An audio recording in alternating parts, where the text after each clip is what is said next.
विश्वक्सेन मुनिं भजे काषायं यज्ञसूत्रं शुचिवपुषि तथा चोर्ध्वपुण्ड्रं च वाले यस्यास्ते दक्षहस्ते कलिकुमतिगिरीन्द्रेन्द्रवज्रं त्रिदण्डं संसाराग्निप्रशान्त्यै मृतजलममलं दारुपात्रं पवित्रं श्रीविश्वक्सेन सूर्ये संश्रयामि लक्ष्मीनाथसमारम्भां नाथयामुनिमध्यमाम् अस्मदाचार्यपर्यन्तां वन्दे गुरुपरम्पराम् नारायणाय विद्महे वासुदेवाय धीमहि तन्नो विष्णु प्रचोदयात् महालक्ष्म्यै च विद्महे विष्णुपत्न्यै च धीमहि तन्नो लक्ष्मी प्रचोदयात् तन्नो लक्ष्मी प्रचोदयात्। परमाराध्य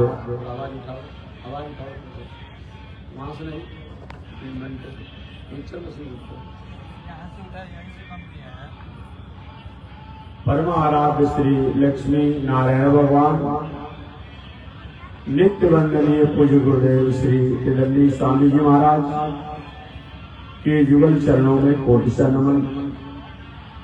भगवत भागवत आचार्य कैंकर्य पारण मानव काशी की पावन भूमि से चलकर आए हुए श्री मुक्तिनाथ स्वामी जी द्वारा आपने कथा को श्रवण किया होगा। उनसे पहले श्री संजय जी द्वारा भी आपने कथा श्रवण किया। पावन भूमि पर पावन कथा को निवेदन करते समय पिछले दिन मैंने निवेदन किया भगवान श्री कृष्ण से उद्धव जी ने पूछा कि क्या घर गृहस्थी परिवार पत्नी बाल बच्चों के साथ रह करके भी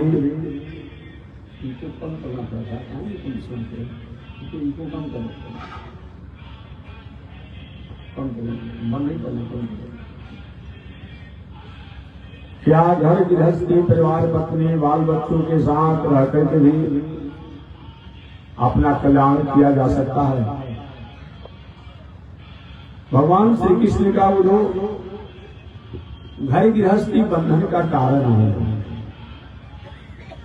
परिवार पत्नी बाल बच्चों के साथ रहना बंधन नहीं है। बंधन है क्या चीज? हमने अपने जीवन और जीवन के कर्मों को अपना मान करके करते हैं, यही बंधन और दुख करते हैं।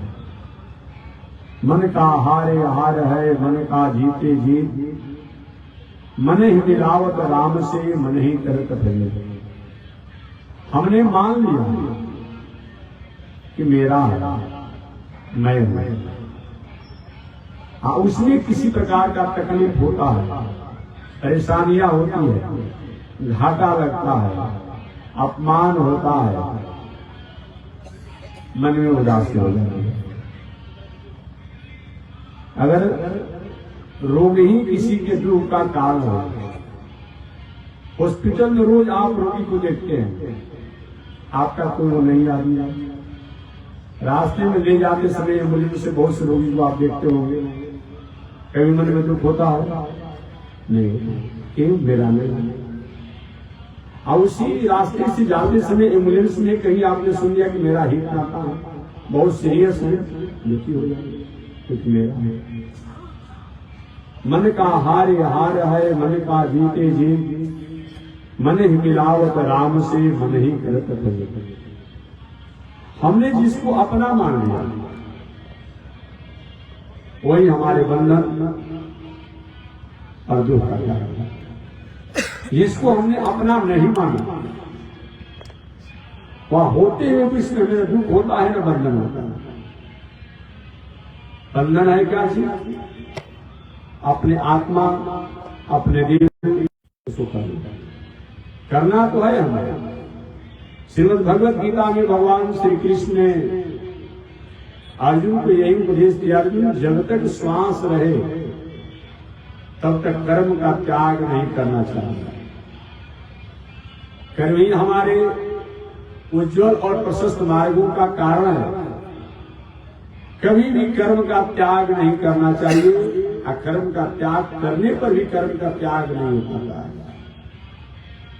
कुछ विचारकों द्वारा, कुछ दार्शनिकों द्वारा कर्म त्याग की बात कहीं कहीं कहने और सुनने को मिलती है, परंतु उन महानुभावों द्वारा जो कर्म त्याग की बात आती है, वस्तुतः कर्म का त्याग उनके द्वारा होता नहीं।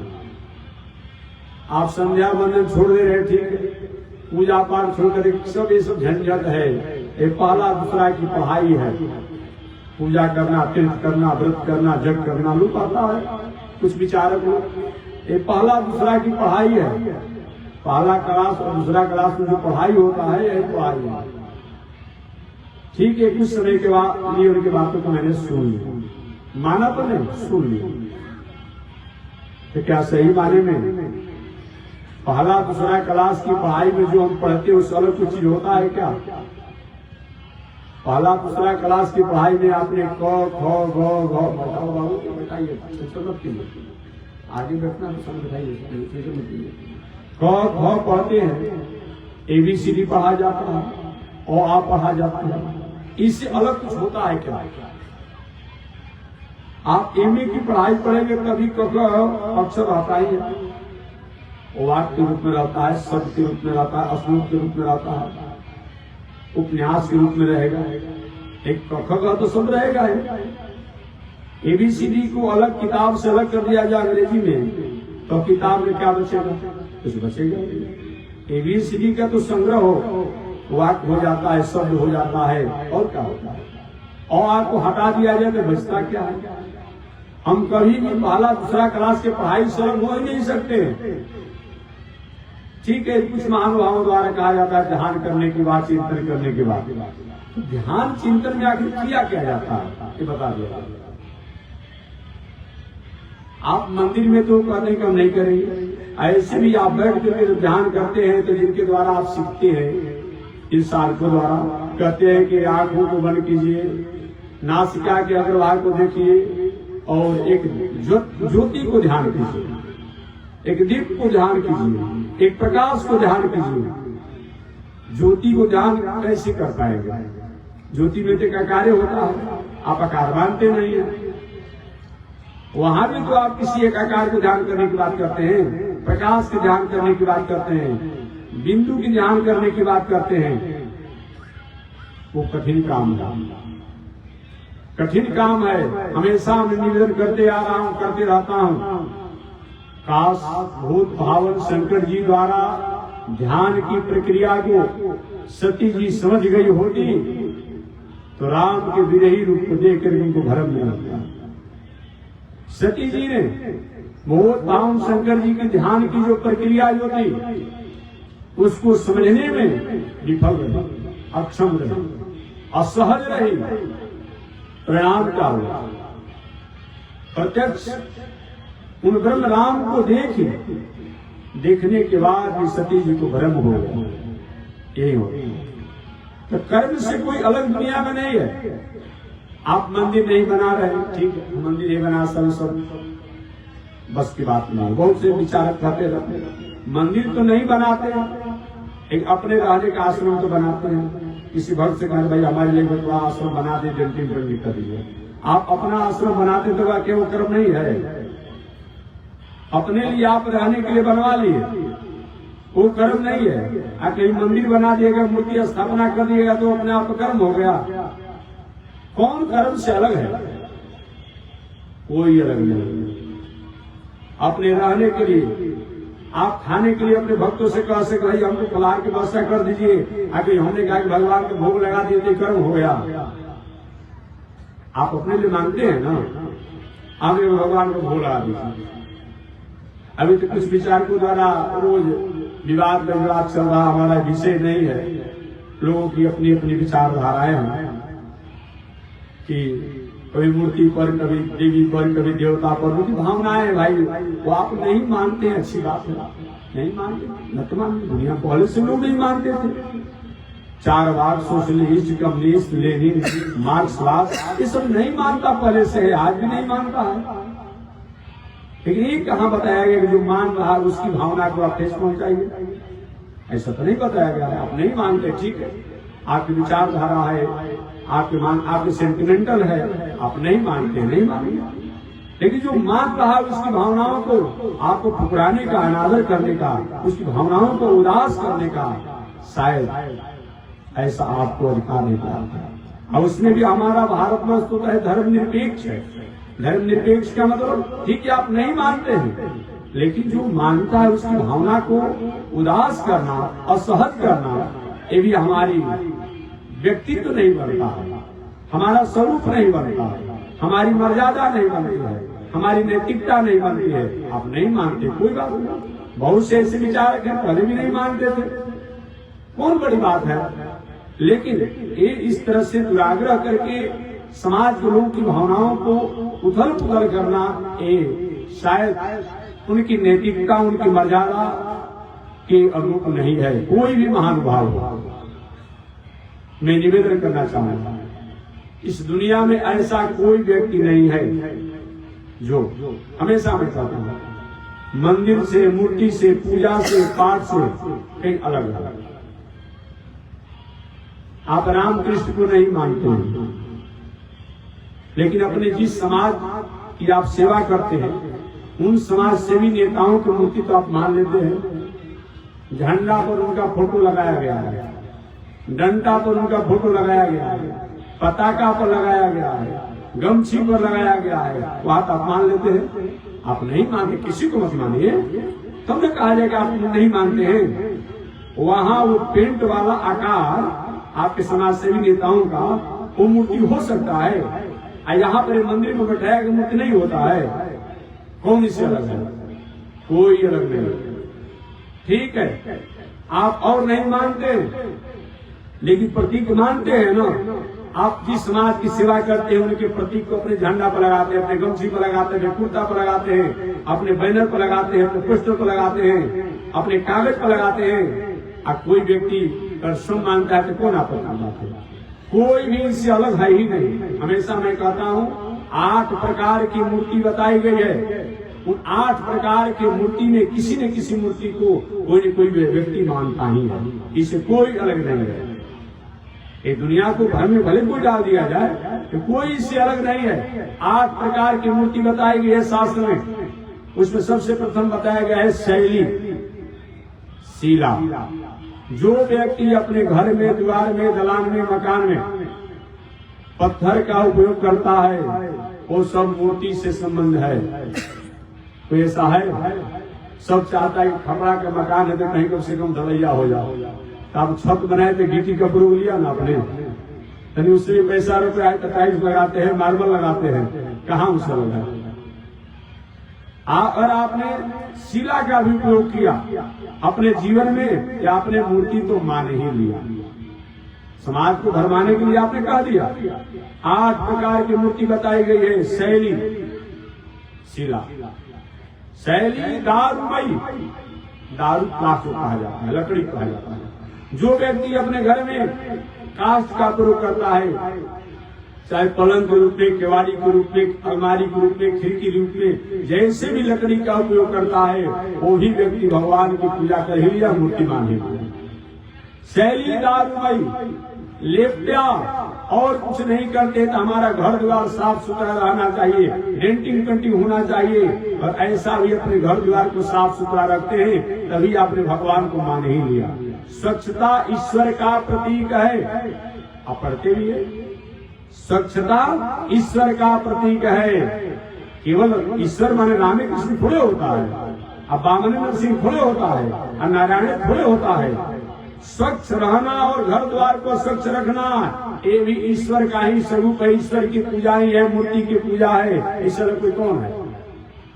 शैली दारूमयी, लेप्या, लेख्या, लेखनी के रूप में, चाहे आप क ख ग घ ABCD अ जो भी हिंदी पढ़े, अंग्रेजी पढ़े, संस्कृत पढ़े, फारसी पढ़े, उर्दू पढ़े, कुछ भी पढ़ते हैं, तो लेखनी जो है वो ईश्वर का प्रतीक है। तो जो भी पढ़ने वाले लोग हैं, अभिभावक या उनका परिवार पढ़ता है, अगर कहीं पढ़ाई से, शिक्षा से संबंध है, उन्होंने ईश्वर को मान ही लिया, मूर्ति को मान ही लिया। शैली दारुमयी लेप्या लेख्या सैकती, मिट्टी का।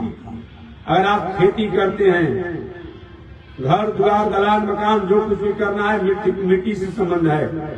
बिना पृथ्वी, बिना मिट्टी का हमारा घर द्वार दलान बनेगा नहीं, हमारा आधार बनेगा ही नहीं। बहुत बड़ा से बड़ा स्ट्रक्चर बनाइए, अगर आपको पृथ्वी से संबंध है, पृथ्वी से कोई न कोई आपका व्यवहार है, आपने मूर्ति को मान ही लिया। क्या हमने अगर मिट्टी का सरस्वती जी का मूर्ति बना दिया, दुर्गा जी का मूर्ति बना दिया, विश्वकर्मा का बना दिया गया, तो आप उसको विरोध करते हैं। लेकिन आप मिट्टी में खेती तो करते हैं, वहाँ घर द्वार दलान तो बनाते हैं, आप कहाँ उससे अलग है? मिट्टी का जो उपयोग करता है वो भी अपना मूर्ति से अलग नहीं है। शैली दारुमयी काष्ठ लेप्या, घर द्वार साफ सुथरा होना, वह कपड़ा लता साफ सुथरा होना।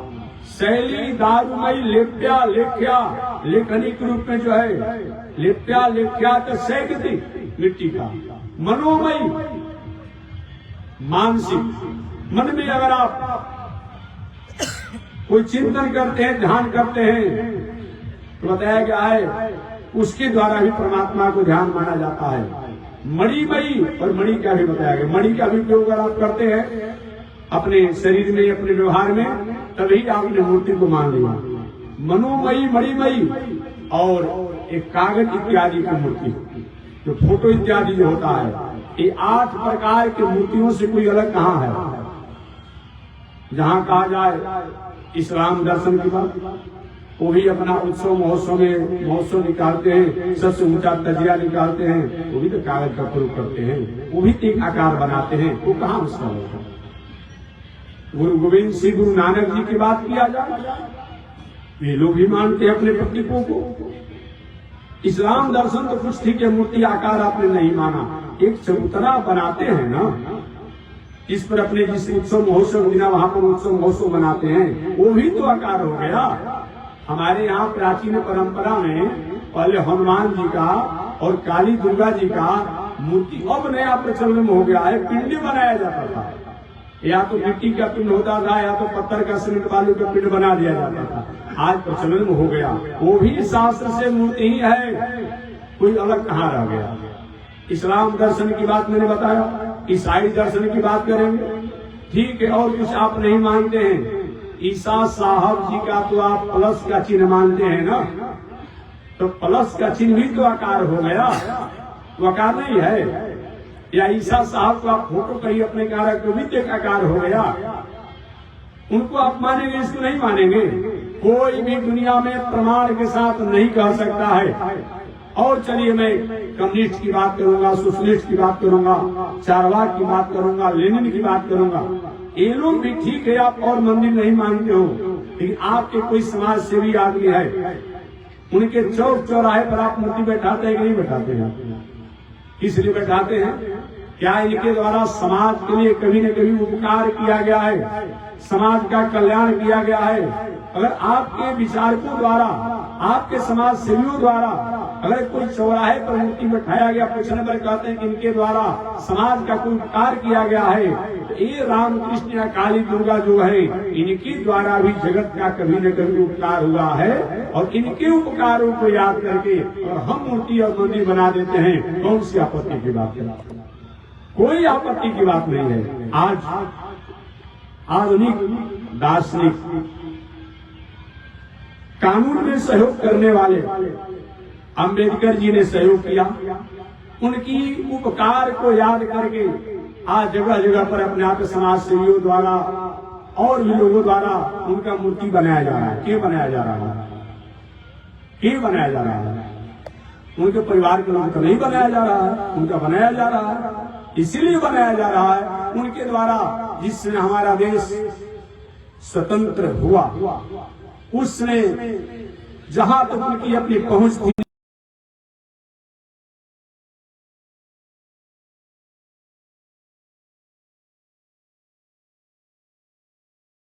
की बातों को विरोध हो जाता है। जब किसी के उपकारों पर ही, किसी के परोपकारों पर ही, किसी के कर्मों पर ही किसी को याद किया जाता है, तो क्या उन लोगों का मूर्ति हो सकता है? ये देवी देवता प्राचीन काल में कभी समाज का कल्याण किए, जगत का कल्याण किए, और उनकी अगर उपकारों को याद करके कर दिया जाए, कौन आपत्ति की बात है? लेकिन महानुभावों द्वारा बिना काम का उथल पुथल समाज में हमेशा बना रहना, ये अच्छी बात नहीं है। में रह करके, बाल बच्चों के साथ रह करके अपना जैसा कल्याण किया जाता है, वैसा कल्याण और कहीं नहीं देखा जाता है। घर की हस्ती में रहकर भटकने की कोई संभावना नहीं है। पत्नी का क्या मर्यादा होता है उसमें आप रह रहे हैं, बाल बच्चों के साथ क्या मर्यादा उसमें रह रहे हैं, इसमें तो भटकने की कोई बातें नहीं है। नीतिकारों ने, शास्त्रकारों ने तो कहा है कि घर की हस्ती में रहने वाला व्यक्ति जैसे कि जमीन पर सैया लगा हुआ हो, डबल गद्दा लगा हुआ हो, और कोई व्यक्ति ऊपर सोता हो, गलती से कहीं सपना में इधर उधर उलटता भी है तो चोट नहीं लगेगा। इधर से उलट कर उधर चला जाएगा, उधर से उलट कर उधर चला जाएगा। ऐसे संत महात्मा ज्ञानियों ऐसी कहीं सोने की व्यवस्था हो जाए, गलती से कहीं झूठा पड़ जाए, किसी अंधेरी रात हो या कुछ हो, तो गिरने के बाद हाथ में चोट लग जाएगा। लेकिन जमीन पर जो अगर आसन लगाया गया हो तो इधर से उधर करेगा भी तो चोट नहीं लगेगा। तो घर की हस्ती, परिवार, पत्नी, बाल बच्चों के साथ रहने वाला जो व्यक्ति है, उसको कहीं भटकाव की संभावना ही नहीं है। बाल बच्चा, परिवार, पत्नी सब साथ में है। अब इसके बाद भी अगर कोई भटक रहा है तो पूर्व जन्म का कोई इसका दोष है, और क्या कहा जा सकता है? पूर्व जन्म का कोई दोष है। इसलिए धन्य हो गृहस्थ आश्रम, गृहस्थ आश्रम से श्रेष्ठ कोई उपाय नहीं है। आगे भगवान श्री कृष्ण का तुमने जो पूछा है, ऐसे ही प्रश्नों को एक समय जदू जी महाराज ने दत्तात्रेय जी से किया था। महाराज वो जदू कौन है और दत्तात्रेय जी कौन है? इन दोनों का मिलन कैसे हुआ? वहां भी मैंने निवेदन किया। एक इतने उच्च कोटि के संत हैं दत्तात्रेय जी, परमहंस अवधूत हैं। केवल अवधूत नहीं है, परमहंस अवधूत हैं। एक उच्च कोटि के परमहंस राजा हैं जदू जी महाराज। जदू च धर्मशील, धन्य है राजा जदू, जो धर्म की रक्षा करने के लिए राज को त्याग दिया, लेकिन धर्म का त्याग नहीं किया। आज उनके अनुचर होने के बाद भी लोग धर्म को ही अपना प्रथम नहीं मानते। कैसी बात है भाई? जदुश्च धर्मशील, ये हमारा वाक्य नहीं है। जदुश्च धर्मशील, ये जदू महाराज कौन थे? उद्धव जी ने पूछा। और दत्तात्रेय जी कौन थे? फिर जब तक किसी की परिचय को नहीं जाना जाता है तब तक उसके प्रति हमारा प्रेम और स्नेह नहीं होता। बिन जाने न हो के प्रीति, जब तक किसी को हम जानते नहीं हैं तब तक उसके प्रति हमारी प्रीति नहीं होती है। ये जदू जी कौन है? तो मेरी संक्षिप्त निवेदन करो। मनुष्य परंपरा तो बहुत लंबा है, हम प्रसंग बस निवेदन करेंगे। भगवान श्री कृष्ण के वंशज पुराने एक बहुत बड़े यशस्वी राजा थे जिनका नाम था ययाति। ययाति ये बहुत बड़े उच्च कोटि के राजा थे, ययाति राजा। एक बार राजा ययाति जंगल की यात्रा कर रहे थे। संयोग से विषम परिस्थिति से अपनी दिनचर्या को जीने वाली दैत्यों के पुरोहित शुक्राचार्य की बेटी, जिसका नाम था देवजानी, ये शुक्राचार्य की पुत्री है। एक बार अपने दैत्यों के राजा वृषपर्वा की पुत्री शर्मिष्ठा के साथ देवजानी सुंदर सरोवर में स्नान करने गई थी।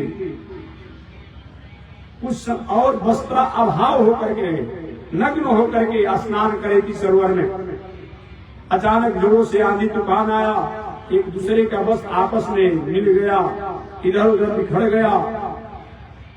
जब ही अपने वस्त्रों को पहनने के लिए आई, दैत्यों के राजा वृषपर्वा जो है, जिसकी पुत्री का नाम शर्मिष्ठा है, शर्मिष्ठा ने आचार्य शुक्राचार्य की बेटी देवजानी के वस्त्रों को पहन लिया। दोनों में आपस में नोक-झोंक हुआ। तुम्हें शर्म नहीं आती है? हम तुम्हारे पिता के पुरोहित काम करने वाले हमारे पिताजी हैं, आचार्य हैं, गुरु हैं, और हमारे वस्त्रों को तुमने पहन लिया। शर्मिष्ठा ने कुछ बातों को कह दिया, तुम्हें शर्म नहीं आता है? हमारे नमक रोटी खाकर तुम्हारे पिता और तुम अपने जीवन को प्रवस्ती करती हो और अपने को अहंकार करती हो। दोनों में कुछ कहा सुनी हो गया होगा।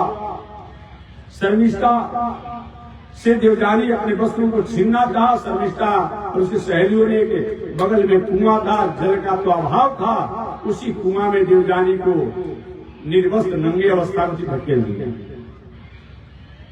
अपने राज में लौट करके शर्मिष्ठा आ गई। इस घटना को पिताजी से नहीं बताया। सायंकाल का समय हुआ, शुक्राचार्य जी अपने बेटी को ढूंढते हुए जब आए, देखे मेरी बेटी तो है नहीं। आगे किसी माध्यम से अपनी पुत्री को ढूंढने के लिए निकले। इधर उसी समय राजा जयाति राजकाज की व्यवस्था को निरीक्षण करने के लिए उसी जंगल से जा रहे थे। असहाय एक बालिका को कुएं में गिरे हुए देखा, चित्कार कर रही थी, रो रही थी, सिसक सिसक करके। हमारा भारतीय दर्शन कहता है, कोई व्यक्ति विषम परिस्थिति से अगर उलझ रहा हो, उसको तो हमें सहायता करनी चाहिए, लेकिन सहायता का पात्र हो तब। एक बात और ध्यान दीजिएगा, अगर कहीं कोई अपराधी किसी अपराध करके जा रहा, हम उसकी सहायता करें, ऐसी बात नहीं।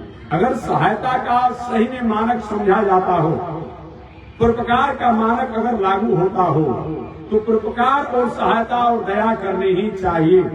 लेकिन परोपकार, दया और सेवा का मानक उस पर लागू नहीं होता है, तो उसको जैसे प्रशासनिक और कानूनी प्रक्रिया होती है, उसके अधीन उसकी स्थिति होनी चाहिए। राजा जयाति ने अपने वस्त्रों को फेंक करके और उस देवजानी को कुएं से बाहर निकाला, कुएं से बाहर निकाल करके, और अपना वस्त्र दे दिया उसको शरीर पर ढकने के लिए। फिर वहां से चले गए। इधर शुक्राचार्य जी आए, अपने बेटी के वृक्ष के नीचे बिलखते हुए रोते हुए देखे। कारण जाना सारी। अंत में कहे, बेटी चलो राज की तरफ। एक नहीं जाऊंगा। क्यों नहीं चलोगी? राक्षस राज वृषपर्वा की पुत्री शर्मिष्ठा ने मुझे अपमान किया है, अब उस राज में नहीं जाऊंगा। कैसे चलोगी? कि मैं तब चलूंगा कि शर्त रहेगा वृषपर्वा राजा को, जहां भी मेरा विवाह होगा तो उस वृषपर्वा की पुत्री शर्मिष्ठा जो है मेरी दासी बनकर के रहेगी। ये शर्त मंजूर हो तो मैं चलूंगा। वृषपर्वा ने विचार किया कि ऐसा पुरोहित जी नाराज हो जाएंगे तो हमारा अमंगल हो जाएगा, शर्त मान लिए। समय से देवजानी का विवाह की बारी आई। शुक्राचार्य की जो पुत्री है कि मेरा विवाह तो हो चुका है। कैसे? कि विवाह में हाथ को ही संकल्पित कराया जाता है। तो मेरे हाथ को तो राजा जयाति ने पकड़कर कुएं से बाहर निकाल दिया है। जो एक बार मेरे हाथों को आधार दे दिया, और उससे बड़ा कौन विवाह करने का रस्म होता है? मेरा विवाह उस राजा जयाति से होता तो अच्छा होता कि एक बार मेरे हाथों को उसने स्वीकार कर दिया। समय पाकर के राजा जयाति से शुक्राचार्य की पुत्री देवजानी का विवाह हुआ। राक्षस की पुत्री शर्मिष्ठा दासी बनकर के देवजानी के साथ वो भी गई। समय पाकर के राजा जयाति से जदु और अनु नाम के दो पुत्र हुए। गलती हुआ तो सुधार कर लीजिएगा पढ़ करके। संयोग से राजा जयाति की दासी जो राक्षस राज वृषपर्वा की पुत्री शर्मिष्ठा थी, उससे भी 3 संतान हुए, जिनमें एक का नाम पुरु था, तुर्वसु था और भी था। समय से देश काल पात्र के अनुसार राजा जजाति के देवजानी से 2 पुत्र और राक्षस राज विस्प्रभा की पुत्री शर्मिष्ठा से 3 पुत्र हुए। इस प्रकार दोनों मिलाकर के 5 पुत्र हुए राजा जजाति के। राजा जजाति तपस्या करके यह वरदान प्राप्त किए थे कि मैं चाहूं तो अपनी किसी को वृद्धावस्था देकर के किसी की जवानी को ले सकता हूं। काम वासना से जीवन जीते रहे राजा जजाति। काम वासना से कभी शांति नहीं मिलती है। कभी कभी लोग पूछते हैं कि महात्मा जी शांति का क्या उपाय है, तो मैं निवेदन करना चाहूंगा, इच्छा का निरोध ही शांति का कारण है और कोई नहीं है। संयम ही शांति का कारण है। संयम और इच्छा का निरोध यही हमारे शांति का कारण है। बाकी वस्तुओं से अगर हम शांति चाहें, आवश्यकताएं अनंत हैं, वान की इंद्र इच्छाएं अनंत हैं, शांति नहीं मिल सकती है।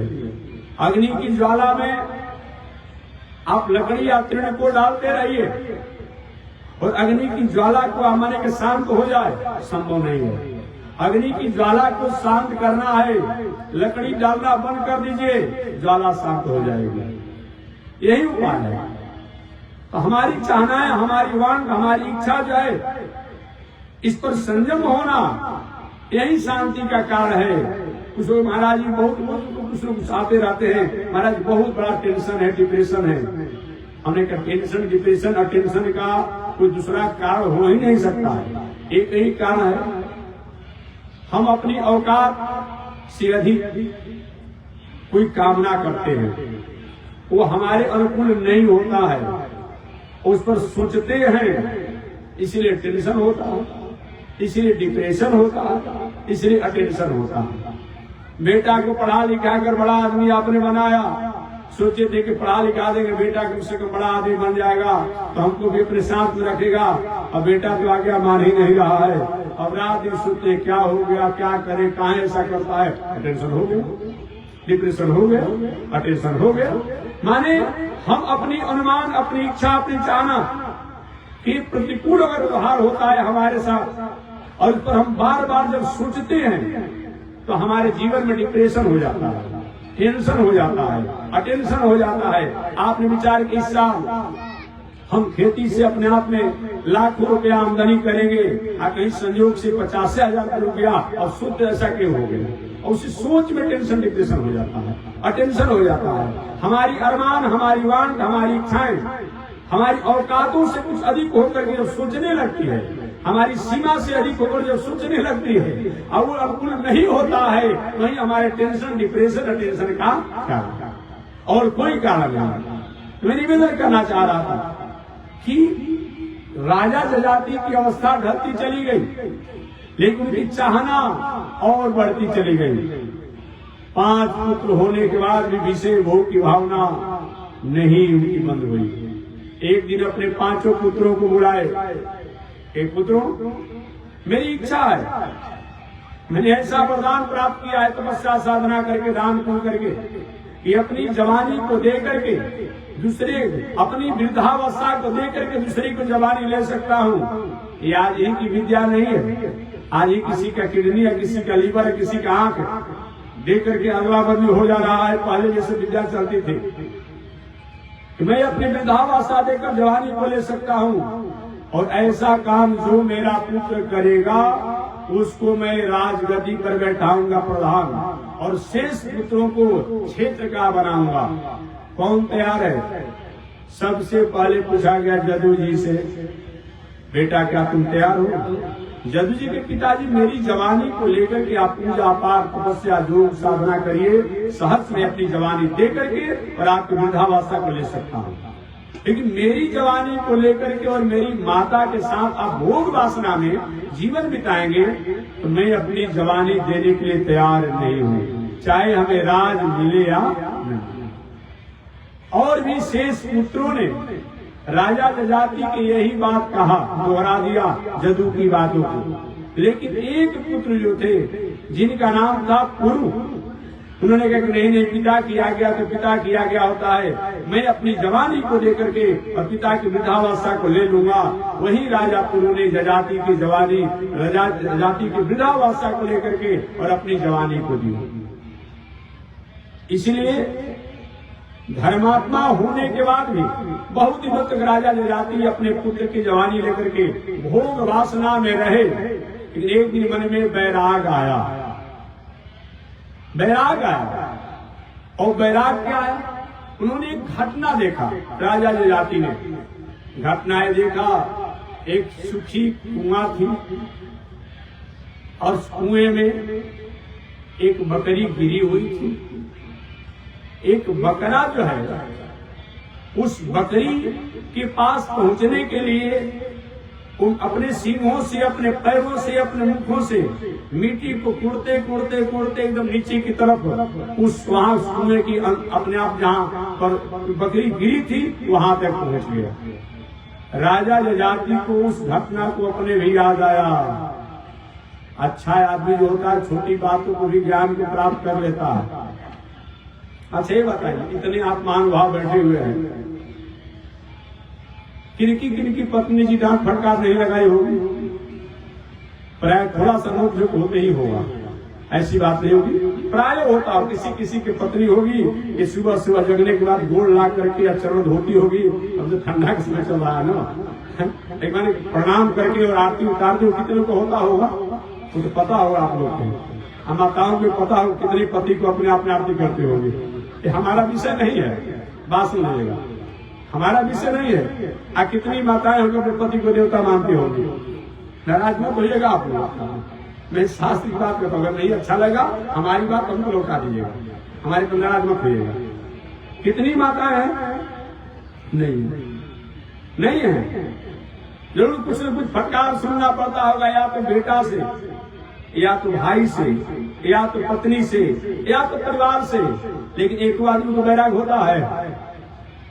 एक बार तुलसीदास जी की पत्नी ने डांट लगाई। तुलसीदास जी कह रहे, महाराज कहाँ आप भटक रहे हैं? हमारे में आपको इतनी आसक्ति है?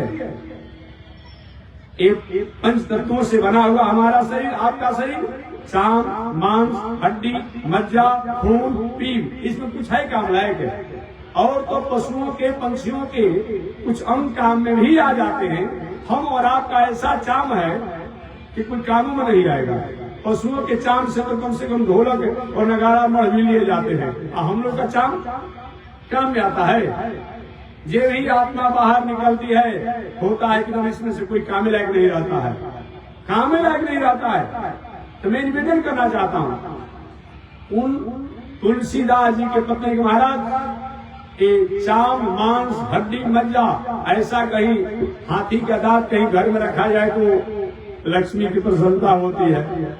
और कहीं मनुष्य का हड्डी मिल जाए घर में तो धन जन का हरास हो जाएगा।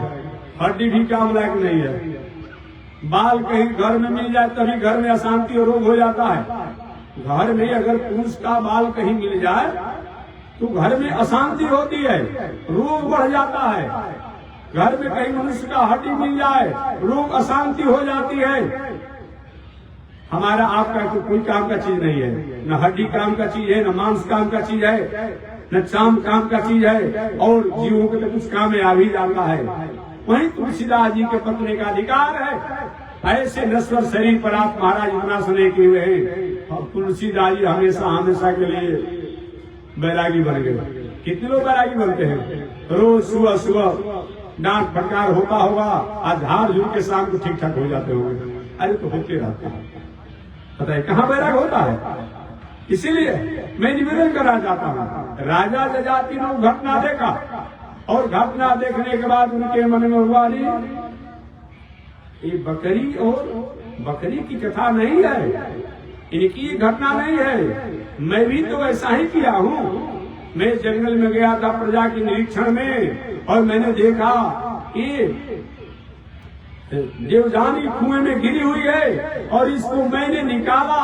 आज निकालने का परिणाम हुआ, आज कितना हम जाकर के स्थिति फंस गए हैं। बड़ा आदमी, विवेकी आदमी, कि जीवन में झंझट में समस्याओं में फंसता तो है, लेकिन कभी कभी अपने जीवन में झटका लगने पर उससे पीछे भी हटता है, अपने स्वरूप में आ जाता है। राजा जजाति पुनः लौट करके आके, बेटा मैंने जो भी अपना वृद्धावस्था दिया था, जवानी तुम्हारे लिया था, वो हमारी वृद्धावस्था हमको लौटाओ और अपना जवानी तुम अपना ले लो, हमें काम नहीं है। ये कामना अनंत होती है, इसकी कभी शांति संभावना प्राप्त नहीं किया जा सकता है। वही राजा जजाति ने पुनः अपने पुत्र से अपना वृद्धावस्था लेकर के अपनी जवानी उनको दे दिया और कहा कि बेटा मैं वचन तो दे चुका हूँ, चलो तुमको मूल गद्दी पर बैठाता हूँ, बाकी शेष 4 पुत्र जो हैं और क्षेत्र के जो राज है उनको मैं अधिकार देता हूँ। यही राजा जजाति के पुत्र हमारे जदू जी की है। धन्य है जदू जी महाराज, पिता द्वारा राज दिया जा रहा था लेकिन राज को ठुकरा दिए। क्यों? जदुश्च धर्मशील, जदुश्च धर्मशील, धर्म की रक्षा करने के लिए जदू जी महाराज ने राज को ठुकरा दिया। आज हम लोग क्या कर रहे हैं? थोड़े से पद और लाभ लोग के लिए चाहे सब कुछ हो जाए, लेकिन पद और राज को हम अपने आप में अपने ही पास रखें। इसके लिए चाहे कुछ भी हमारी अनीति अन्याय अधर्म की अंतिम ऊंचाई पर पहुंच जाए। ये कैसा हमारा स्वरूप है, कैसी हमारी संस्कृति है, कैसा हमारा संस्कार है। ऐसे धन्य है जदू जी महाराज, जिनके बारे में भगवान श्री कृष्ण ने उद्धव जी से नाम जमाया। वही जदू जी, जदुश्च धर्मशील। जहां तक परमहंस अवधूत दत्तात्रेय जी की बात जानेंगे। ये दत्तात्रेय जी है कौन? अवधूत ही केवल नहीं है, परमहंस अवधूत है। अवधूत माने क्या होता है? अवध उगता जस अवध होता, अवध है। अवध किसे कहा जाता है? जिसका तीनों काल में कभी नाश न हो, जिनका तीनों काल में कभी क्षय न हो, उनका नाम क्या है? अवध है। उगता, उनकी जो उक्ति करता हो, स्तुति करता हो, गायन करता हो, गुणगान करता हो, चिंतन करता हो, ध्यान करता हो, निधासन करता हो, उसका नाम क्या है? अवधूत है। अर्थात उन परमात्मा से अलग जिसकी जीवन की कोई दिनचर्या नहीं हो, उन्हीं का नाम अवधूत है। ऐसे अवधूतों में श्रेष्ठ अवधूत जो है, एक परमहंस अवधूत हमारे दत्तात्रेय जी महाराज थे। 4 प्रकार के सन्यासी बताए गए शास्त्र में। आजकल तो सन्यासी भाई सब बन जा रहा है, बात अलग है, लेकिन 4 प्रकार के सन्यासी बताए गए हैं। हंस, कुटीचक, बहुदक, हंस, परमहंस। ये 4 प्रकार के सन्यासी बताए गए हैं। कुटीचक किसे कहा जाता है? पहले उनका विवाह शादी हुआ हो, या पहले घर परिवार पत्नी बाल बच्चों के मर्यादा में हो, भाई परिवार में हो। अगर विवाह शादी हुआ है और पत्नी जिंदा हो तो ठीक है, चली गई हो तो कोई बात नहीं। और पत्नी जिंदा हो तो या तो दामाद या तो पुत्र के जिम्मा सौंप करके, बाल बच्चे पढ़ने लिखने वाले उनको शिक्षित और संस्कारी करके, उनके अपने पद और कार्यभार पर स्थापित करके, अपने घर के बगल में या घर ही में, बगल में कहीं जमीन होगा तो न, या तो घर ही में अगर 5 गो कोठरी हो या 4 कोठरी हो, एक कोठरी में बैठ करके जो भोजन मिल जाए, जो कपड़ा मिल जाए, जो दवा मिल जाए, जो सोने की व्यवस्था मिल जाए, वो माने कि यही मेरा है। और बाकी सारी व्यवस्था से अनजिम्मेदार हो जाना, अर्थात उसको से अलग हो जाना, अपने परिवार को सौंप देना जिम्मा को, एक कुटीचक सन्यासी का धर्म होता है। गेरुआ कपड़ा होना चाहिए, त्रिदंड होना चाहिए, एक कुटीचक सन्यासी का धर्म है। जो अपने गांव या गांव के बगल में या गांव के सिवान में एक कुटिया बनाकर, कुटिया माने केवल झुपड़ी नहीं होता, कुटिया माने आश्रम माने एक कहीं कोठरी भी बनाकर जिसमें रहे। इतना ही घर से मतलब हो, भोजन कपड़ा दवा के अलावा और कोई मतलब घर से नहीं हो, गांव से मतलब नहीं हो। ऐसे जीवन जीने वाले को कुटीचक कहा जाता है। उनका भेष कमंडल भी होना चाहिए, गेरुआ कपड़ा भी होना चाहिए, त्रिदंड भी होना चाहिए, ऐसे और बाकी परिवार से लेन देन न हो। कुटीचक बहुदक का भी यही लक्षण होता है। जो पहले घर गृहस्थी परिवार पत्नी बाल बच्चों के साथ हो, बाद में मन में वैराग हो जाए तो परिवार पत्नी बाल बच्चों से विरक्त होकर के या तो गांव के सिवान में या तो बाहर जाकर के, और वो भी त्रिदंड गेरुआ कपड़ा दंड कमंडल से संपन्न हो, ये बहुदक है। कुटीचक बहुदक। हंस का मतलब क्या होता है? जैसे हंस दूध और जल को अलग कर देता है, तो हंस सन्यासी को बताया गया है, चाहे हमारा परिवार हो, हमारे संबंधी हो, सबसे अलग होकर के और अपने गांव जिला जवार इत्यादि से न संबंध रखते हुए एक अलग अपना दिनचर्या जीता हो, अपने परिवार कुल खानदान गोत्र जो भी अपने आप संबंधी हो उनके प्रति स्नेह नहीं रखते हुए समाज में अभेद दृष्टि से घूमते रहता हो, या तो 5 घरों से या तो 7 घरों से भिक्षा लेता हो, अनुकूलता पड़े तो एक ही बार भिक्षा करके रहे, अगर शरीर प्रतिकूल हो कि कहीं तबीयत रोग होने की बात हो तो सुबह शाम में ले सकता है, लेकिन एक बार विशेष करके लेने को बताया गया है। गेरुआ कपड़ा होना चाहिए, त्रिदंड दंड कमंडल होना चाहिए, ये हंस है। अब परमहंस का मतलब क्या होता है? जो हमारे पूज्य गुरुदेव श्री त्रिदंडी स्वामी जी महाराज थे, परमहंस परिव्राजकाचार्य स्वामी जी थे। परमहंस परिव्राजकाचार्य जो एकमात्र दुनिया में अभेद दृष्टि से घूमते हुए दंड कमंडल त्रिदंड को स्वीकार करते हुए, गेरुआ कपड़ा को स्वीकार करते हुए दुनिया के लोगों से भिक्षा ले लेना, वस्त्र ले लेना, बाकी कालक्षेप करने के लिए 24 घंटा में 1 घंटा भगवान की कथा संदेश दे देना, कोई भाड़ा पर पैसा पर व्यवसाय के रूप में कथा नहीं कहना। आज तो दुर्भाग्य की बात है कि संत महात्मा लोग जो अपने को कहते हैं कि हम हंस हैं, परमहंस हैं, सन्यासी हैं, वो अपने आप में ठीक हो जा रहा है। कथा प्रवचन में मालूम पड़ता है कोई टेंडर चल रहा है, पैकेज चल रहा है, उसमें भी अब नया युग आ गया है, पहले डाल दीजिए शायद खाता में, तब बाद प्रोग्राम तय होगा ये कौन सा कथा या कौन सा धर्म या कौन सा पूजा।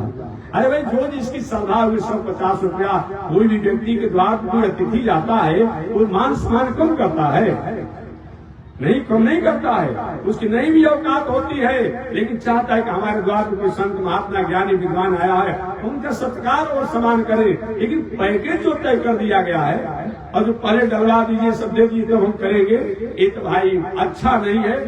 युग चल रहा है, हम उस पर बहुत कुछ कमेंट भी नहीं करेंगे, लेकिन ऐसा नहीं होना चाहिए। सन्यासी का मतलब, परमहंस का मतलब जो हमारे पूज्य गुरुदेव त्रिदंडी स्वामी जी महाराज या पूज्य गुरुदेव त्रिदंडी स्वामी जी महाराज जैसे जो संत हुआ करते थे, उनका यह नियम हुआ करता था, गांव में गए भिक्षा मिल गया, आवास की व्यवस्था मिल गया, कई समय से कपड़ा मिल गया और बाकी भगवान की कथा सुनाए। हम 4 घंटा ऐसे बात कर सकते हैं, 1 घंटा भगवान की कथा कह दिए तो पैसा बताइए ना, पैसा अरे 4 घंटा लोगों से वार्तालाप करते रहते हैं, 1 घंटा भगवान की कथा सुना देता, आपका चार्ज होता है।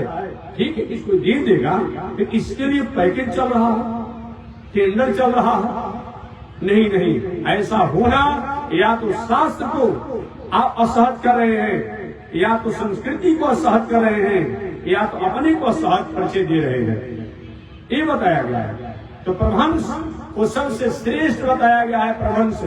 ऐसे ही परंपरा से भले ही दंड कमंडल नहीं लिए थे दत्तात्रेय जी महाराज, लेकिन परमहंस जीवन वृत्ति से जीवन जीने वाले थे। आते हुए दुर्भाग्य की बात हो गई है, जिनके प्रथम आचार्य दंड कमंडल गेरुआ कपड़ा जानते भी नहीं थे, लेने के बाद तो छोड़ दीजिए, इसमें कंप्यूटराइज व्यवस्था हो गया है, किसी के हाथ में शरीर में कपड़ा पहना दीजिए, किसी को कंप्यूटराइज दंड धरा दीजिए हाथ में, और चल रहा है ऐसे दंड कमंडल गेरुआ कपड़ा दे करके सबको सन्यासी ही बना दे रहा है। सबकी परंपरा न होती है, कोई भी अपने आप में उनके अगर मूल स्वरूप को देखा जाए, कुछ ऐसे महानुभाव जो अपने आप में विचारक है, दार्शनिक है, जिनके आदि आचार्य जो है कभी भी जीवन में त्रिदंड और गेरुआ कपड़ा और दंड जानते भी नहीं होंगे, और उनको भी अपने आप दंड कमंडल त्रिदंड दे करके उनको सन्यासी बरियारी बना दिया गया मरने के बाद। मरने के बाद उनको सन्यासी बना दे रहा है लोग। याद रखिए, जो ऐसे उन महानुभावों को असहज कर रहा है अपने प्रभुता के लिए, अपने ईश्वर के लिए, यह ठीक बात नहीं है। उनके फोटो पहले देखा जाए, उनकी परंपरा पहले देखी जाए, उनको कोई प्राचीन तो देखा जाए क्या उनका स्वरूप था, किससे लिए, कब लिए, ये समझना पड़ेगा ना। एक बड़ी विचित्र बात हो इस दुनिया में, इस समय एक दूसरे के स्वरूप और मर्यादा को स्वीकार करने में ही लोग अपने को गौरवान्वित मानते हैं। नहीं, जो शास्त्र मुसृज्य वर्तते काम कारक न सिद्धि न वापनोति न सुखम न पराम। जो शास्त्र की विधि को, जो मर्यादा को त्याग करके कितना भी बड़ा काम करता है, न सिद्धि को प्राप्त करता है, न शांति को प्राप्त करता है, न आनंद को प्राप्त करता है। अब दत्तात्रेय जी त्रिदंड नहीं लिए हो, कमंडल नहीं लिए हो, गेरुआ कपड़ा नहीं पहने हो, अब दत्तात्रेय जी कोई उनके हाथ में त्रिदंड धरा दे, कमंडल दे दे, गेरुआ कपड़ा पहना दे, ये तो दुर्भाग्य की बात है। आज यही चल रहा है, होड़ मचा हुआ है, सभी परंपरा में देखा जा रहा है, त्रिदंड धरा दे रहा है। क्या मतलब होता है भाई?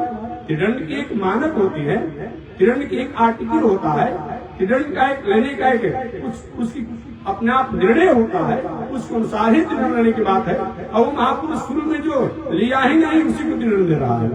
तो मैं निवेदन करना चाह रहा हूँ, दत्तात्रेय जी साधना के रूप में, योग के रूप में और मौलिकता के रूप में, नैतिकता के रूप में, नीति के रूप में परमहंस होकर के और एकमात्र परमात्मा से ही, जो कि स्वयं भगवान के अवतार भी थे।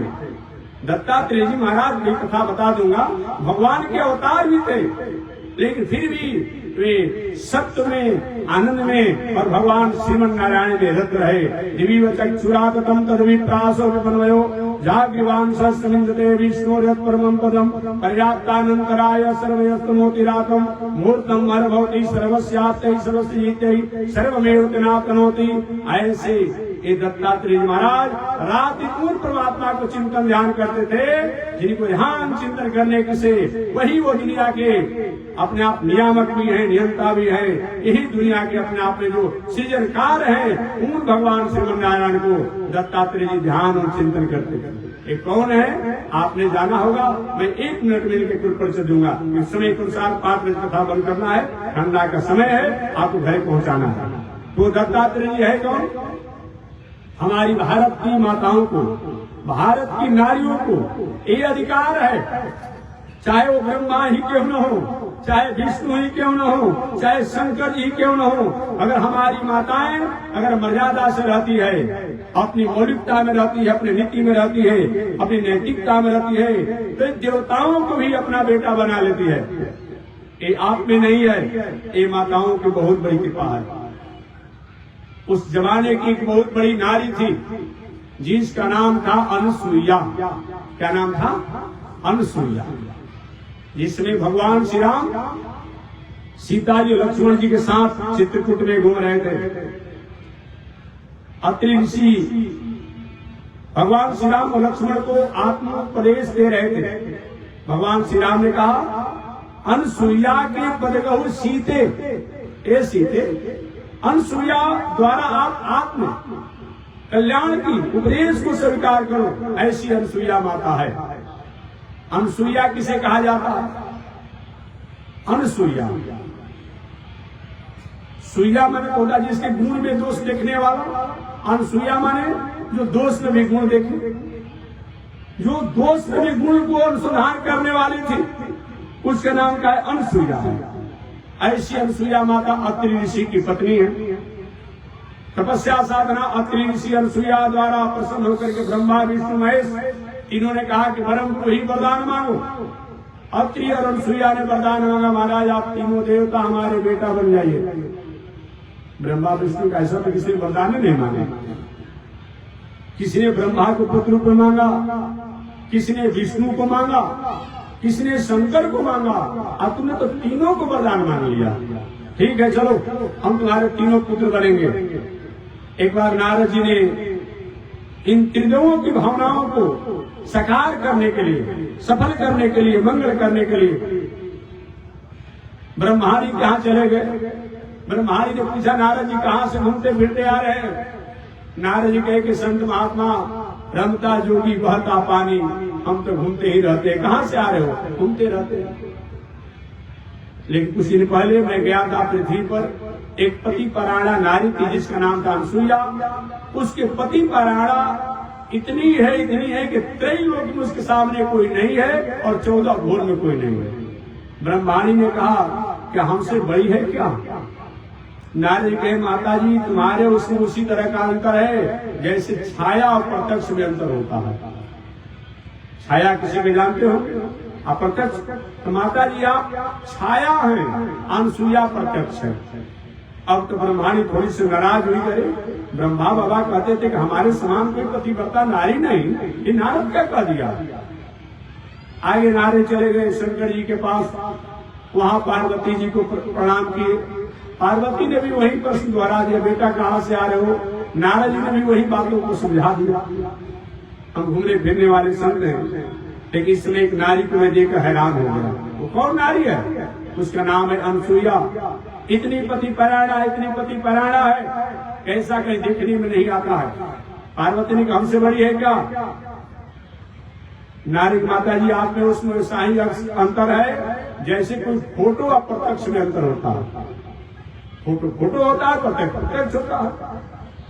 अच्छा, वो भी भीतर से नाराज हुए भूत भाव शंकर जी पर पार्वती जी। हमको अभी तक कहते थे तुम्हारे समान पति परायणा कोई नहीं है, एक ऐसा हो अनसुईया, उसकी मर्यादा को भंग करना होगा। आगे चले गए नारद जी लक्ष्मी जी के पास। लक्ष्मी जी ने वही बातों को दोहरा दिया। कहाँ से आ रहे हो बेटा? कि माता जी मैं घूमते फिरते आ रहा हूँ। लेकिन एक पति परायणा नारी अनसुईया की मर्यादा को देखकर मैं हतप्रभ रह गया। ऐसा कोई नारी को नहीं देखा जाता है। लक्ष्मी माता हमसे बड़ी है क्या? नारी माता जी आप में उसमें उतना ही अंतर है जैसे कि पसंगा और पसेरी, इतना का अंतर है। और यो तीनों देवियां जो है ब्रह्माणी, रुद्राणी और लक्ष्मी जी, उन अनसुईया की मर्यादा को भंग करने के लिए षड्यंत्र किया। देखिए आप बढ़िए, फलिए, फूलिए, बढ़िए, विकसित होइए, लेकिन दूसरे को नीचा दिखाने के लिए हर कोई आप काम करते हैं, ये अच्छी बात नहीं है।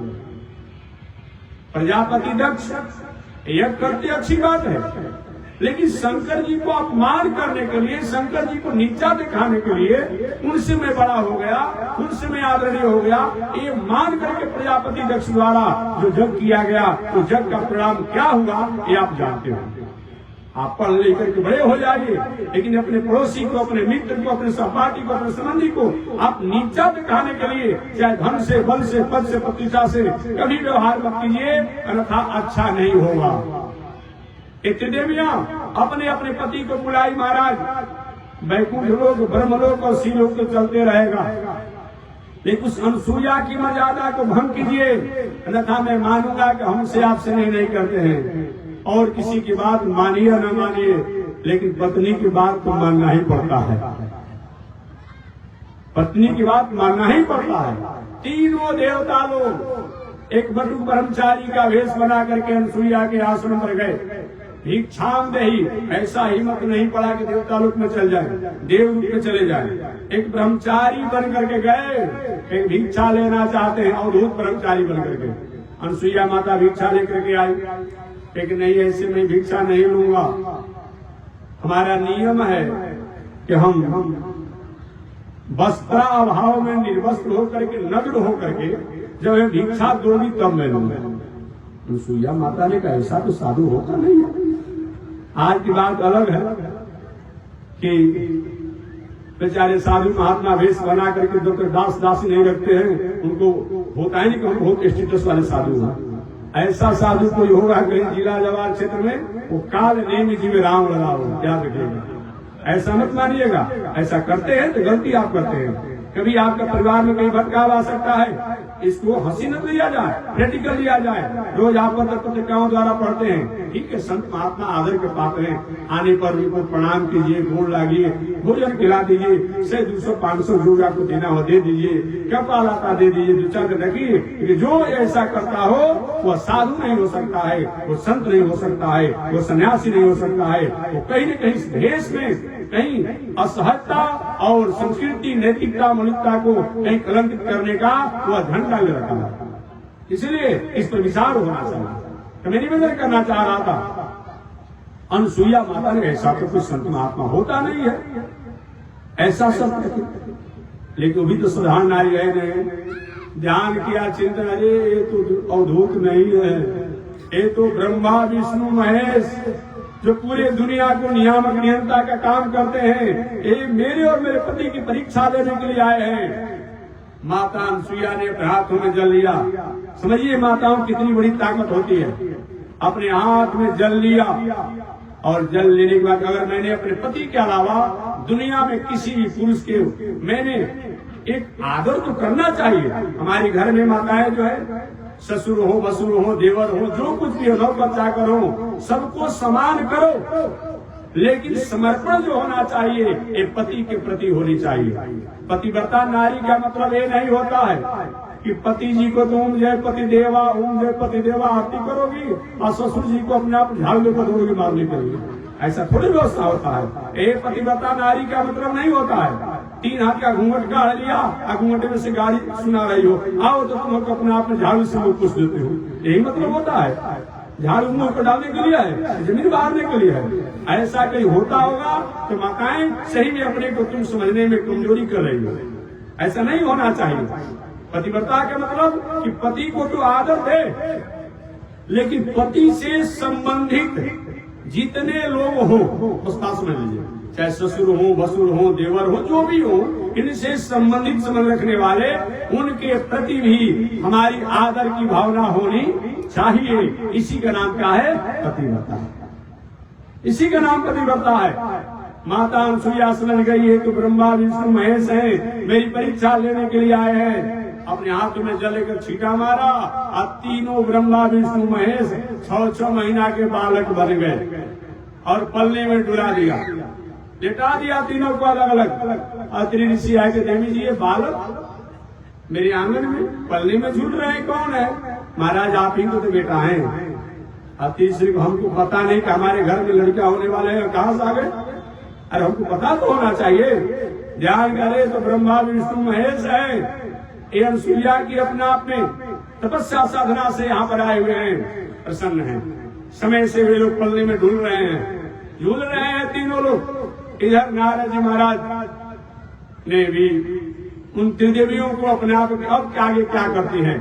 संयोग से त्रिदेवियां जब बहुत दिनों तक ब्रह्मा विष्णु महेश नहीं आए, अपने अपने पति को ढूंढने के लिए निकल पड़े और तीनों के एक जगह मिलन हुआ। नारद जी से भी मुलाकात हुई। त्रिदेविया ने पूछा कि मेरे पति को आपने देखा है? नारी को हम क्या जानते हैं तुम्हारे पति के बारे में? तुम्हारा पति हम जानते हैं। नहीं बाबा, तुम्हारे पेट में दाढ़ी है, जरूर कुछ न कुछ तुम जानते होगे, बताओ। अंत में नारद जी बताया कि जिन नारी को मर्यादा को भंग करने के लिए तुमने अपने पतियों को विदा किया था, वो अनुसुईया के पुत्र बन गए, 6 महीना के बालक बन गए, और बाद में जब बड़े होंगे माता अनुसुईया उनका विवाह करेगी, और विवाह करने के बाद तुम लोग को माला जपना पड़ेगा। माताओं को सब बात अच्छा लगता है, लेकिन एक कह दे कि उनके पति कहीं चंचल दिमाग हो गए दूसरे जगह, ये बात इनको अच्छा नहीं लगता है। अब ए बाबा कोई उपाय बताओ, मैं तुम्हारे चरण पड़ती हूँ, ऐसा मत करो। तो हम क्या करें?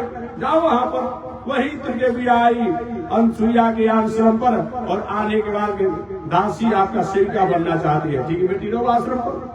आश्रम पर रहने लगी, बहुत दिनों तक रही। एक ने देखा कि तीनों देवियां विचार करेंगे, ये ताकत नहीं है तीनों देवियों में कि अपने पति को अपने शक्ति द्वारा, पति प्राणा होती अपने पति को अपने स्वरूप में प्राप्त करती, कि अपने पति को स्वरूप में प्राप्त कर रो रही है, कैसे अपने पति को मुक्त किया जाए। त्रिदेव लोग इशारा करे, हम क्या कर तुम्हारे कारण तो फंस गए। इशारा में भूत भाई छोटे 6 महीने के बालक क्या करेंगे? तुम्हारे कारण में फंस गया हूँ, कोई उपाय करो। वही त्रिदेवियां एक दिन अनुसुईया माता अपने आप सेवा में लगाई थी, सेवा कर रही थी, रो रही थी, कौन उपाय किया जाए। माता उनसे कहती, आश्रम पर कोई तकलीफ है क्या? कोई कष्ट है? क्यों रो रही हो? ये तकलीफ नहीं है, ये तीनों जो हैं हम तीनों के होते हैं। होते हैं क्या होते हैं? अर्थात मेरे पति देव हैं, अब स्पष्ट बात तो कह नहीं सकती, आज की तो बात है नहीं कि अपने पति का भी नाम ले लेती है।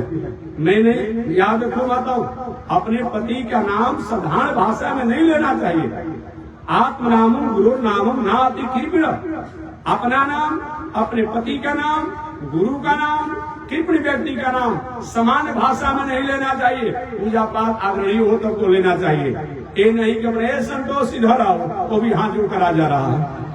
अरे ये क्या हो रहा है भाई, अब वो भी उसका नाम ले रहा है। पति को पत्नी का नाम और पत्नी को पति का नाम नहीं लेना चाहिए, लेकिन दोनों उसी में मगरूर है।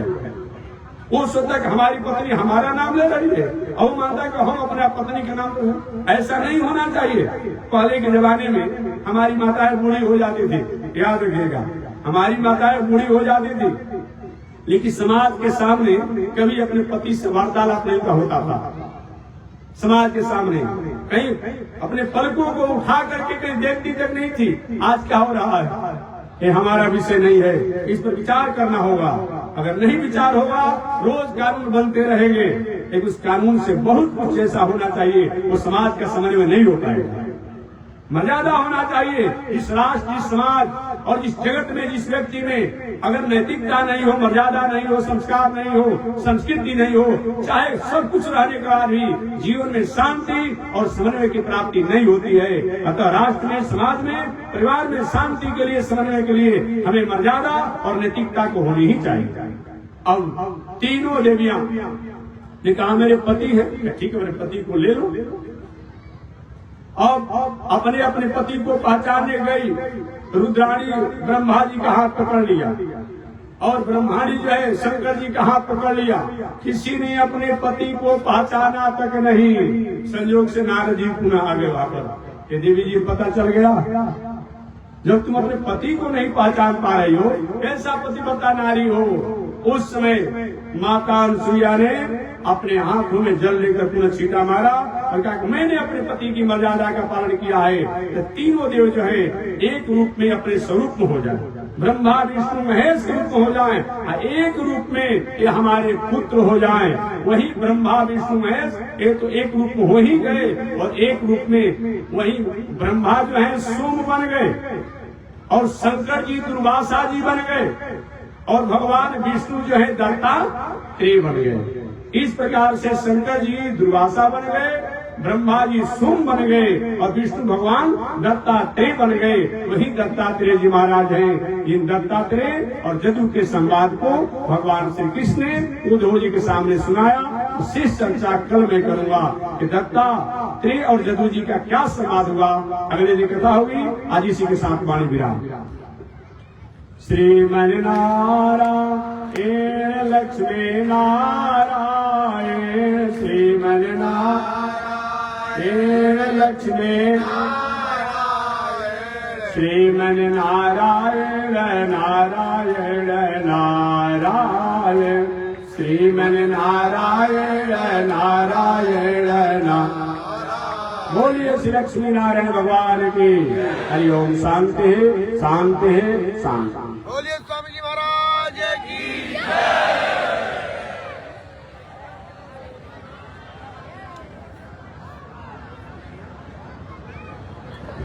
ओम चंद्रमा मनसो जातचक्षो सूर्यो अजायत, श्रोत्राद्वायु सुप्राण समुखादग्निरजायत।